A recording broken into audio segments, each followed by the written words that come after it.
ವೀಕ್ಷಕರೇ, ನೀವು ಯಾವುದಾದರೂ ಒಂದು ಸ್ತ್ರೀಯನ್ನು ಅಥವಾ ಪುರುಷನನ್ನು ವಶೀಕರಣವನ್ನು ಮಾಡ್ಕೋಬೇಕು, ಅಥವಾ ನೀವು ಜೀವನದಲ್ಲಿ ನೀವು ಇಷ್ಟಪಟ್ಟಂಥ ಹುಡುಗಿ ನಿಮ್ಮವರಾಗಬೇಕು, ಹುಡುಗ ನನ್ನವನಾಗಬೇಕು, ಅಥವಾ ನನ್ನ ಪತಿ ನನ್ನ ಮಾತು ಕೇಳ್ತಾ ಇಲ್ಲ, ನನ್ನ ಹೆಂಡತಿ ಯಾರಾದರೂ ಆಗಿರಲಿ, ಅವರು ನೀವು ಹೇಳ್ದಂಗೆ ಕೇಳಬೇಕು. ಹಾಗಿದ್ರೆ ಅದಕ್ಕೆ ಒಂದೇ ತಂತ್ರ, ಈ ವಶೀಕರಣದ ತಂತ್ರ. ವೀಕ್ಷಕರೇ, ಕೇವಲ ಈ ಒಂದು ವಶೀಕರಣದ ತಂತ್ರದಿಂದ ನಾವು ಯಾರನ್ನ ಬೇಕಾದರೂ ವೀಕ್ಷಕರೇ ನಾವು ಕೇಳ್ದಂಗೆ ಇರೋ ರೀತಿ ಮಾಡ್ಬೋದು. ಅದಕ್ಕೆ ಏನು ಮಾಡಬೇಕು ಇವತ್ತು ಈ ಒಂದು ವಿಡಿಯೋದಲ್ಲಿ ನಾನು ತಿಳಿಸ್ತೇನೆ. ಬಹಳ ಸೂಕ್ಷ್ಮವಾಗಿ ಕೇಳಿ ವೀಕ್ಷಕರೇ. ನೀವು ಯಾರನ್ನಾದರೂ ವಶೀಕರಣವನ್ನು ಮಾಡ್ಕೋಬೇಕು ಅಂದರೆ ಕೇವಲ ಒಂದೇ ಒಂದು ಲವಂಗ ಸಾಕು. ಆ ಒಂದು ಲವಂಗ ಮತ್ತು ನಾನು ಹೇಳುವಂಥ ಈ ಒಂದು ಸಿದ್ಧಿ ಮಂತ್ರದಿಂದ ನೀವು ಕ್ಷಣಾರ್ಧದಲ್ಲಿ ಅವ್ರನ್ನ ವಶೀಕರಣವನ್ನು ಮಾಡ್ಕೋಬೋದು. ಹಾಗಿದ್ರೆ ಏನು ಮಾಡಬೇಕು, ಒಂದು ಪೇಪರ್ ತೊಗೊಳ್ಳಿ, ಶುದ್ಧವಾದಂಥ ಬಿಳಿ ಹಾಳೆ ತೊಗೊಳ್ಳಿ.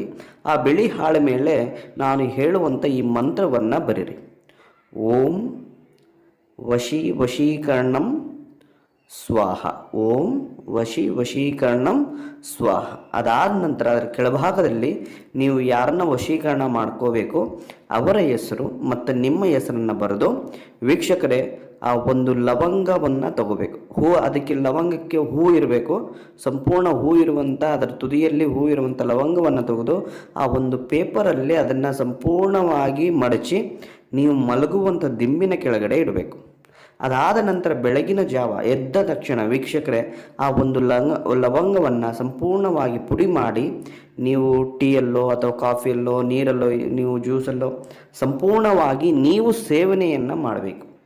ಸೇವನೆಯನ್ನು ಮಾಡಿ ವೀಕ್ಷಕರೇ ನೋಡಿ, ನಿಮಗೆ ಮುಂದೆ ಯಾವ ರೀತಿಯಲ್ಲಿ ಅವ್ರ ಕಡೆಯಿಂದ ನಿಮಗೆ ರೆಸ್ಪಾನ್ಸ್ ಬರ್ತದೆ, ಯಾವ ಕಡೆಯಿಂದ ಅವರು ಆಕರ್ಷಣೆ ಆಗುತ್ತೆ ಅನ್ನೋದು ನಿಮಗೆ ಗೊತ್ತಾಗ್ತದೆ.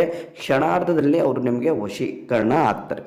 ಬಹಳ ಸುಲಭವಾದಂಥ ಒಂದು ವಶೀಕರಣದ ತಂತ್ರ ವೀಕ್ಷಕರೇ. ಆದರೆ ಮಾಡುವಾಗ ಸೂಕ್ಷ್ಮವಾಗಿ ಶ್ರದ್ಧೆ ನಿಷ್ಠೆಯಿಂದ ಮಾಡಬೇಕು, ಆವಾಗಲೇ ಇದು ತಂತ್ರಗಳು ಫಲ ಕೊಡೋದು ಅಂತ ಹೇಳ್ತಾ ನಮಸ್ಕಾರ, ಧನ್ಯವಾದಗಳು.